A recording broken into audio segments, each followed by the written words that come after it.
Buenas, bienvenidos al canal, ¿verdad? Que corresponde a la guía de administración de bases de datos. Este es mi canal, se llama Tutorial 68, donde estoy publicando los contenidos de las diferentes cátedras que estoy dictando en la UNESCO en Caracas. Y en este caso se trata de la guía de administración de bases de datos. Entonces vamos a dar inicio con los conceptos esenciales para comprender cómo funcionan, se diseñan y se mantienen las bases de datos en un entorno profesional. Muy bien, entonces vamos a continuar. Hacemos una introducción y conceptos clave. Tenemos los datos versus la información. ¿Qué es un dato? Es una representación primaria y sin procesar de un hecho. Por ejemplo, podemos tener el número 25 o el nombre Juan. En la información son datos procesados y estructurados en contexto útil. Es decir, por ejemplo, los datos anteriores, que 25 es un número y Juan es una cadena de texto, tiene sentido cuando lo ponemos en un contexto como la edad de Juan, que es el nombre, es 25 años. Entonces el dato se transforma en información útil. Por otro lado tenemos la base de datos, que son colecciones organizadas de datos interrelacionados. Esto es una evolución de los sistemas de archivos antiguos, ¿verdad? Que generaban una gran cantidad de problemas cuando se trataban de gestionarlos. Entonces se creó el concepto abstracto de lo que era la base de datos, ¿verdad? Y esto viene explicado en materias anteriores como es base de datos y modelado de base de datos, ¿no? El concepto de esta abstracción creada por Codd en 1970, uno de los ingenieros de IBM que pensó en las bases de datos relacionales, ¿no? Y creó un álgebra y una matemática y todo un sistema que permitió que todas las bases de datos puedan trabajar de una manera escalable y sincronizada, ¿verdad? Entonces tenemos el sistema de gestión de bases de datos, los SGBDM, y los DBMS escritos de otra manera, ¿verdad? En inglés o en español. El objetivo de esta cátedra es tratar sobre la administración de estos sistemas de gestión de bases de datos, ya que los otros conocimientos ya deben haber sido superados por el estudiante o aquel que está observando este video debe tener una base fundamental, ¿no? Un conocimiento básico de lo que es esto. Entonces, el sistema de gestión de base de datos es un software que permite definir, crear, mantener y controlar el acceso a la base de datos. Pues tenemos como por ejemplo los gestores de MySQL, los de PostgreSQL, Oracle y SQL Server, que en muchos casos son empresas privadas, en otros casos son comunidades que trabajan en el software libre. Y en la imagen que tenemos a un lado podemos ver un pequeño esquema de las interfaces de programación de aplicaciones de un sistema manejador de base de datos que ofrece aplicaciones al usuario. Por supuesto que hay una API dirigida al usuario, o sea, hay una API dirigida a las aplicaciones que utiliza el usuario. También el sistema gestor de base de datos puede tener una API directa con los usuarios, ¿verdad? No intermediarios como son aplicaciones de terceros, ¿verdad? Y también ella puede conectarse o interconectarse con sistemas gestores de base de datos de otros tipos o de otros fabricantes. Por otro lado tenemos una parte interna que es el área de almacenamiento. Aquí en esta parte de abajo los sistemas gestores de base de datos deben reunir una serie de propiedades, ¿no? Entre ellas son generalmente bases de datos relacionales que utilizan el álgebra relacional como abstracción, ¿verdad? Conjuntos de tablas, atributos claves y interrelaciones que hay entre estas tablas, siguiendo un conjunto de reglas que conforman digamos, el conocimiento de lo que es el modelado de bases de datos relacionales. Tenemos por otro lado las bases de datos jerárquicas, ¿verdad? Que los sistemas relacionales pueden simular. Sin embargo, existen sistemas de bases de datos jerárquicas que trabajan con su propia abstracción separada porque siguen propósitos específicos. por lo menos grandes sistemas de nóminas bancarios o sistemas de control de activos o de stock de mercancías que con un sistema jerárquico funcionan mucho mejor. Por otro lado, podemos tener sistemas de bases de datos, ¿verdad?, que no tienen más un concepto como los viejos sistemas de archivos, ¿verdad?, y se pueden simular, ¿verdad?, en el cual están muy orientados a realizar transacciones de manera procedimental y directa, ¿verdad? O sea que ellos pueden simular los viejos sistemas de archivos primigenios, ¿no?, que existían antes que existieran los sistemas gestores.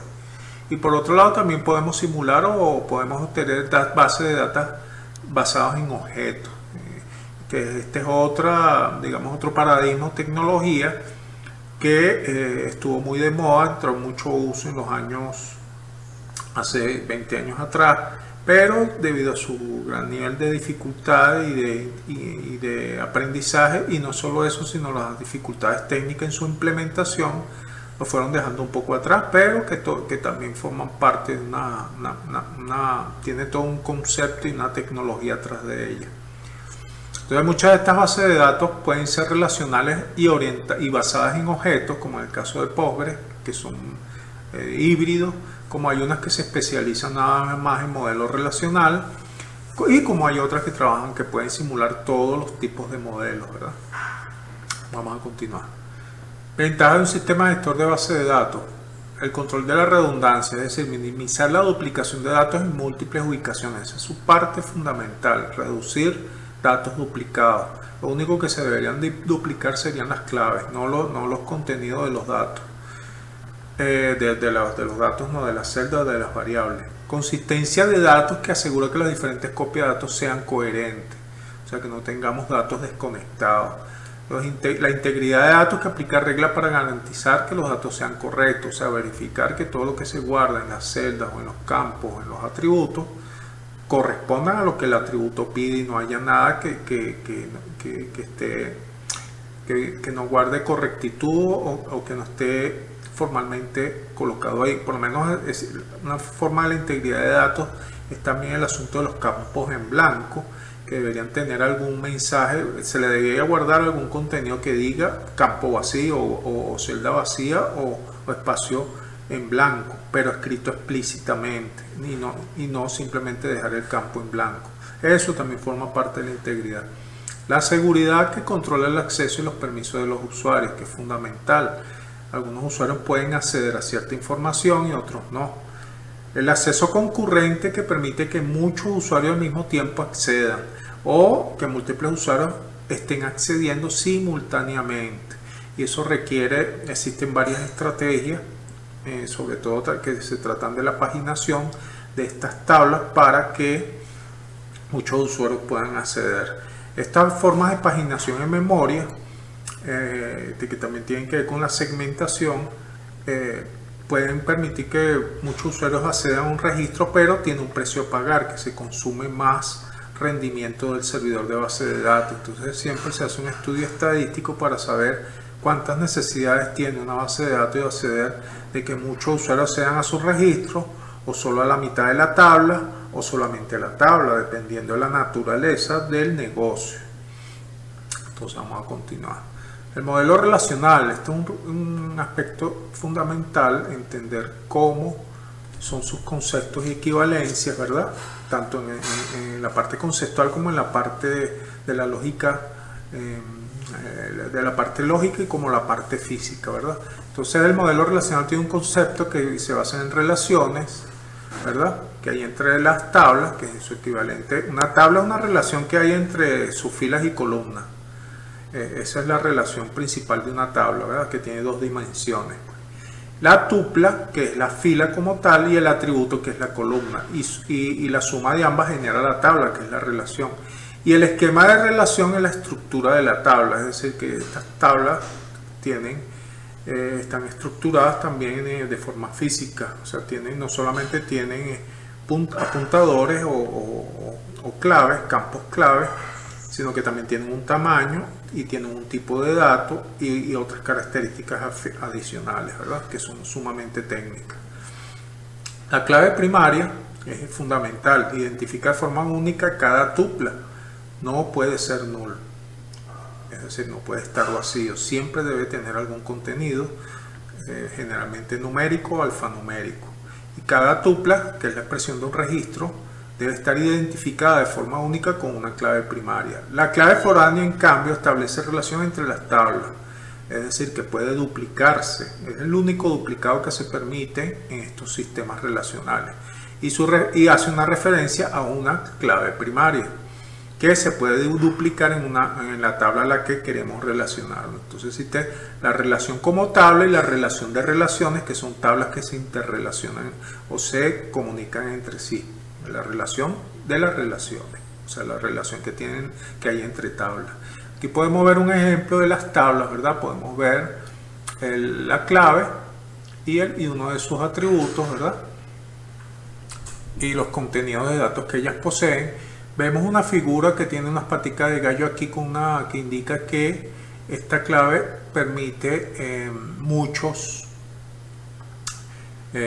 una clave foránea que permite que haya muchos del lado de esta tabla.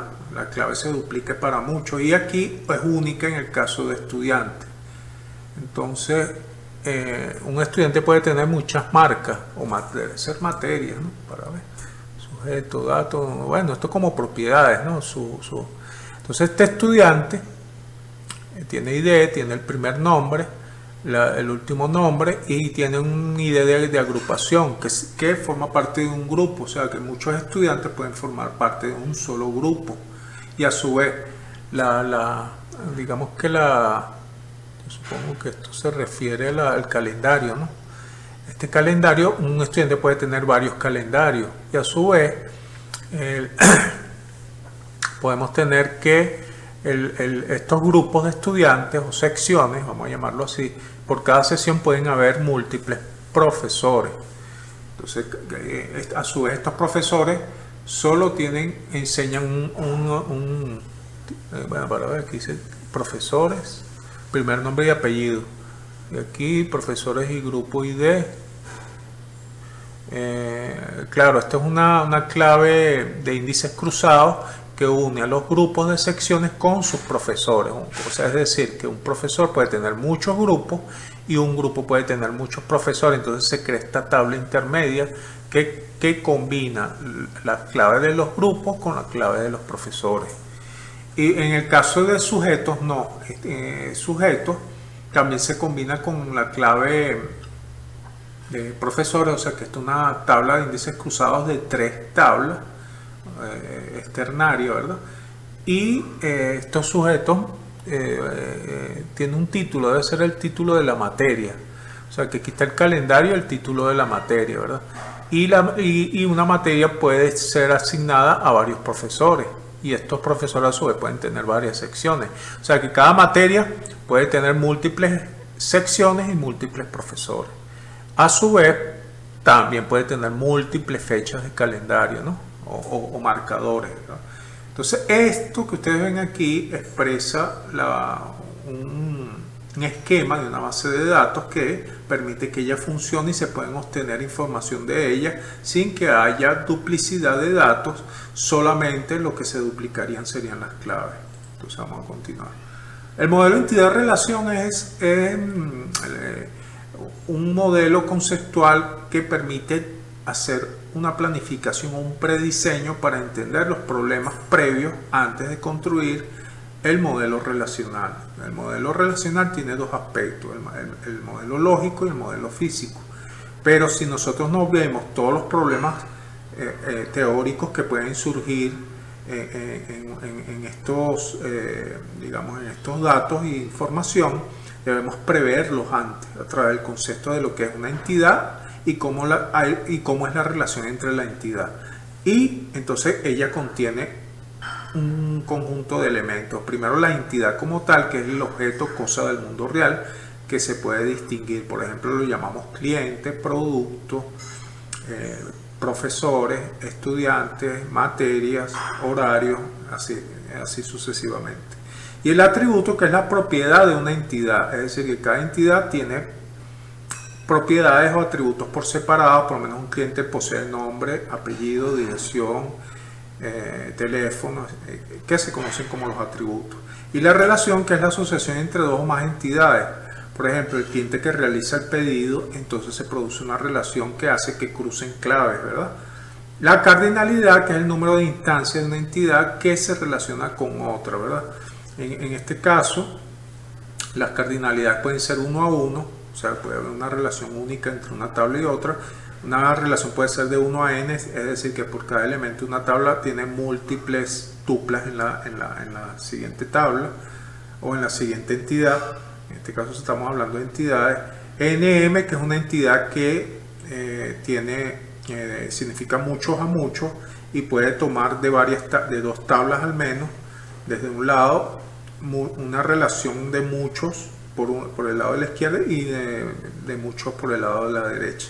No se usa MM porque la convención indica que deben ser letras mayúsculas diferentes. Puede ser A, B, E, F, en mayúscula, pero se ha adoptado la NM como muchos a muchos. En cambio, cuando se trata de 1 a muchos, es 1 a N. Cuando es de 1 a 1, es 1, se ponen los números 1, 1, ¿verdad?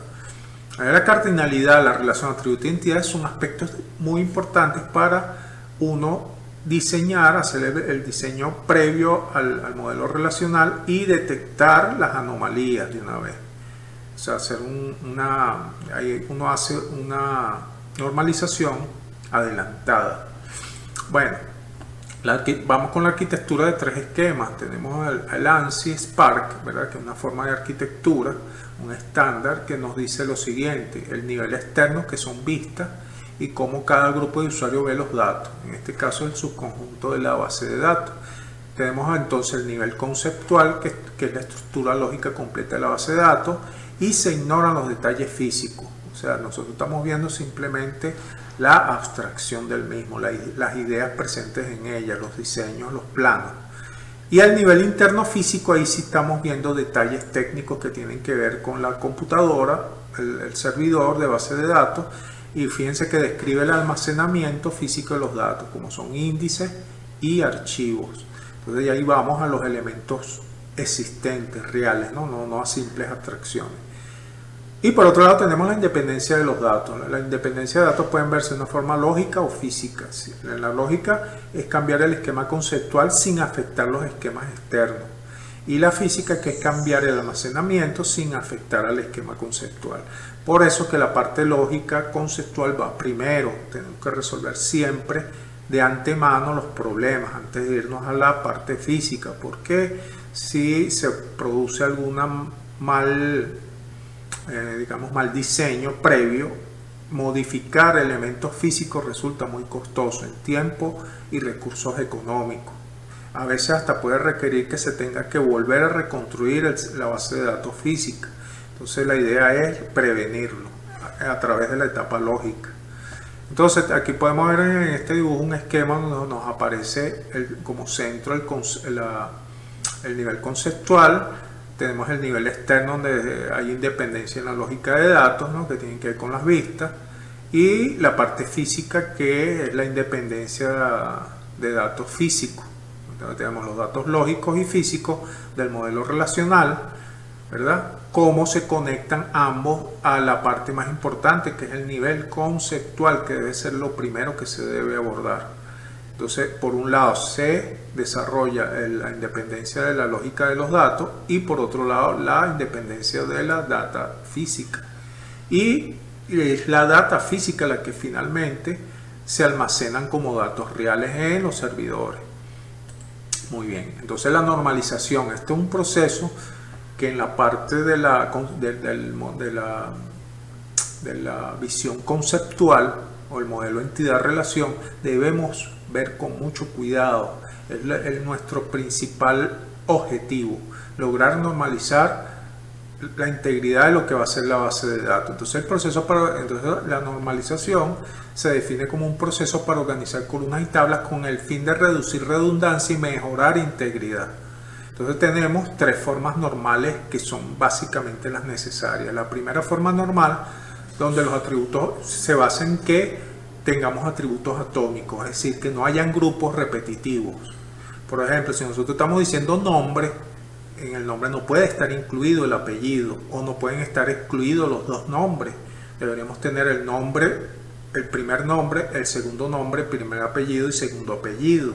Entonces esto lo resuelven los atributos atómicos de la primera forma normal. Si ya has alcanzado la primera forma normal, que indica que al menos tu tabla tenga al menos una clave que identifique de forma única sus atributos, vamos a la segunda forma normal. En la segunda forma normal, en la primera forma normal debe al menos existir una clave. En la segunda forma normal necesitamos que esa clave sea primaria, pero en la definición nos dice que primero, para estar en segunda forma normal debemos estar en primera forma normal, o sea que existan claves.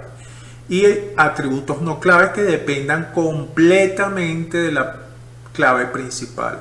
O sea que cuando en la primera forma normal vemos que hayan claves, en la segunda nos dicen que el atributo depende solo de una clave principal. O sea que tenemos que agruparlo de una manera única y completa. Una vez alcanzado que estas tablas todas tengan clave primaria, pasamos a la tercera forma normal, que nos indica que esté primero en segunda forma normal. Y aunque hayan 10 tablas, si hay una tabla que no está en segunda forma normal, ese modelo no puede estar en tercera forma normal, estaría aún en segunda, o tal vez en primera. Todas deben estar en primera forma normal para pasar a la segunda. Todas las tablas tienen que estar en segunda forma normal para pasar a la tercera. Y la tercera parte que esté en segunda forma normal, no pueden haber dependencias transitivas, es decir, que existan atributos claves metidos, es decir, que una clave primaria apunte a otra clave primaria interna en la tabla que no haya sido vista. O sea, no pueden haber dependencias transitivas entre claves en una misma tabla. La tabla no puede tener claves ocultas. Si eso apareciera ahí, deberíamos separar esa tabla en otra tabla. No pueden estar las dos fusionadas. Eso es lo que dice la tercera forma normal. Evitar que existan tablas metidas dentro de otras tablas. Entonces, la primera forma normal, aquí está en inglés, ¿verdad? Pero nos explica sobre eliminar los grupos repetitivos a través de la aparición de lo que son claves. En la segunda forma normal es la eliminación parcial de dependencias funcionales parciales. Eso lo logramos colocando claves primarias, ¿verdad? Y que los atributos dependan solo de esa clave. La tercera forma normal nos dice que hay que eliminar dependencias transitivas, es decir, tratar de detectar si existen atributos que contengan su propia clave guardada interna y no hayan sido vistas.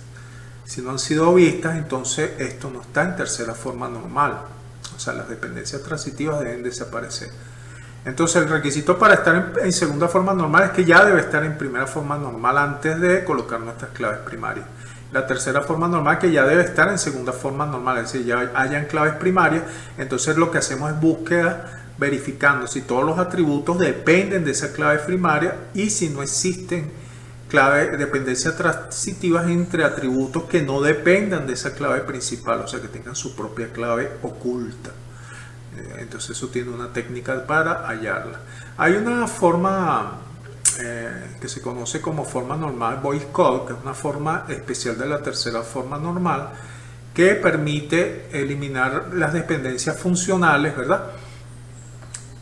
Que es que consiste precisamente en la separación de estas tablas, ¿verdad? Que en algunos casos es necesaria y en otros casos no. O sea, que esto se puede dar como no se puede dar dependiendo de la situación. Un ejemplo que les puedo dar, por ejemplo, usted puede tener una tabla donde tenga el nombre, apellido, el teléfono y la dirección. Pero tenemos un problema. Si usted está poniendo todo eso ahí, tenemos un problema, pudiera aparecer un problema de dependencias funcionales si de repente el teléfono requiere que tenga teléfono de personal y teléfono de trabajo. Entonces, si no lo hace así, vas a tener que poner dos números de teléfono en un mismo campo y eso viola la tercera forma normal. Entonces, la mejor forma al aplicar voice code es eliminar esa dependencia funcional, que consiste en separar esa tabla de teléfono y colocarlo en una tabla aparte. Entonces, otra situación parecida puede ser con sexo. Por ejemplo, una persona puede escribir directamente en el campo su sexo, pero puede poner cualquier cosa ahí. Entonces, si el sexo es masculino y femenino, se nos está comenzando a aparecer una clave, una dependencia transitiva que podemos resolver, pero tenemos que separarlo en una tabla. Al separarlo en una tabla vamos a la forma normal de Boyce Code, ¿verdad? Eliminamos la dependencia funcional a través de una tabla adicional. Otra cosa es la tabla de índices cruzados, que lo permite la tercera forma normal. Una forma de que tú puedas unir dos tablas a través de sus claves, a través del concepto de la tercera forma normal, que es la utilización de tablas de índices cruzados. Es decir, son tablas que están conformadas por puras claves. Entonces, bueno, aquí vamos a continuar. El ejemplo funcionaría mejor para poder entender estos conceptos, pero recuérdense que estos son repasos de la materia de modelado de base de datos, ya que mucho de esto ya debería estar, el estudiante debió haberlo visto previamente, pero lo estamos repasando. Tenemos el lenguaje SQL, que sí nos interesa en lo que es la administración de base de datos, ¿verdad? En la cual hacemos una definición de los datos, ¿verdad? Definimos la estructura de la base de datos, que este es el DDL, que es el lenguaje de definición de datos. Y define la estructura de la base de datos, como es crear tablas, alterar las tablas y borrar las tablas. Al tener que ver con la estructura, es un componente muy importante en la materia de administración de base de datos. El lenguaje de manipulación de datos, que conforma más la estructura de la materia de modelado de base de datos y base de datos, sin embargo aquí tiene una connotación porque el usuario constantemente debe manipular los datos sin ayuda del programador o del analista de base de datos. Entonces esto ya debía haber sido resuelto previamente en el desarrollo del proyecto informático. Sin embargo, el administrador de base de datos puede utilizarla para realizar operaciones más avanzadas. Entonces tenemos entre el lenguaje de manipulación de datos estándar la inserción, recuperación, modificación y eliminación de datos, o sea, el mantenimiento completo, que usa los comandos como select, insert, update y delay. Abajo podemos ver un código de ejemplo que dice select asterisco desde usuarios, donde el id es igual a 1. En el caso de crear una tabla, fíjense que de este lado nos dice create a table, o sea, crear una tabla usuario, ¿verdad? Que va a tener un ID entero, que va a ser clave primaria o principal, el nombre, que va a ser un alfanumérico varchar de 50 dígitos, ¿no? De 50 caracteres. Tenemos el lenguaje de control de datos. El lenguaje de control de datos es fundamental para el administrador de base de datos, porque una de sus funciones importantísima, aparte de la del DDL, es la de gestionar permisos y seguridad, y utiliza dos tipos de comandos, que es el grant y el revoke. Grant y revoke. Grant concede permiso y revoke los revoca, como dice en el inglés y el español se parecen mucho. Entonces abajo vemos un ejemplo donde se le da permiso y se selecciona en usuarios para analistas, ¿verdad? Se le da un permiso especial. TCL, control de transacciones. Entonces aquí tenemos que gestionar la integridad de las transacciones. Este es también sumamente importante en la administración de bases de datos, porque las bases de datos actualmente manejan todo en función del motor de base de datos, son orientados a las transacciones, y las transacciones es lo que permite que haya concurrencia o operaciones simultáneas, y es donde el administrador de base de datos tiene que tener una gran actuación ahí, define sus capacidades. Los comandos clave son commit, que decide permitir, ¿no? o completar la transacción, y rollback, que es reversarla o echarla para atrás. Una operación de transacción no puede quedar a medio camino, o se completa o se reversa por completo, no puede quedar a medias. Entonces abajo vemos un pequeño ejemplo de un pequeño programa que lanza una actualización automática para, bueno, no se ve completo el código, quedó tapado. Él estaba actualizando de manera en cascada datos de saldo de un usuario hacia otra cuenta, ¿verdad?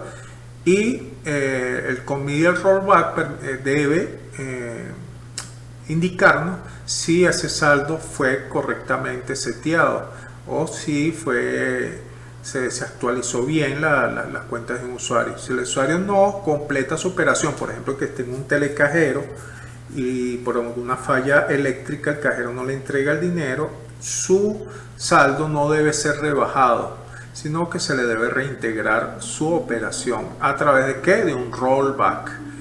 Y el que se encarga de hacer eso está automatizado, pero cuando se producen fallas catastróficas, en el caso de una caída de luz, el administrador de base de datos se encarga de ver los casos y dar rollback en caso de que lo requiera, o dar commit en el caso de que el telecajero haya entregado el dinero. Porque si el cajero entregó el dinero y después se fue la luz y no se terminó de ajustar la operación, él puede dar el commit porque él puede verificar que el cuadre de caja del telecajero indica que le falta esa cantidad de dinero, o sea que se le entregó al usuario. Muy bien, entonces tenemos los comandos SQL, que en resumen lo vemos aquí: el DDL, DML, DCL, TCL y DQL, que DQL es el lenguaje de consulta, ¿no? DQL, Q es query, consulta, ¿no? Entonces tenemos que ver los datos, lenguaje de consulta de datos, que se parece mucho al lenguaje de manipulación de datos, ¿no? Solamente que el de consulta solo utilizaría el select, ¿no? El select nada más. Bueno, entonces creo que hasta aquí llegamos al final de la primera parte. Y bueno, entonces tenemos 30 minutos ya, vamos a cerrar aquí. Vamos a trabajar con el lenguaje de MySQL, que es el más popular entre estudiantes, ¿verdad? Fácil de aprender, ¿verdad? Tiene una curva de tiempo mucho más baja y su dialecto SQL es mucho más sencillo de aprender, ¿no? Y es sumamente potente. Están en todos los sistemas gestores de los servidores web, estos integrados que traen servidor web, PHP y la base de datos MySQL. Entonces, este video tiene una segunda parte que la vamos a dar próximamente, y donde vamos a explicar las tareas que debe realizar el estudiante para las prácticas, ¿no? Resolver un cuestionario y hacer un mini proyecto. Entonces hasta aquí lo vamos a dejar y nos vemos en una próxima entrega. Hasta pronto, cuídense.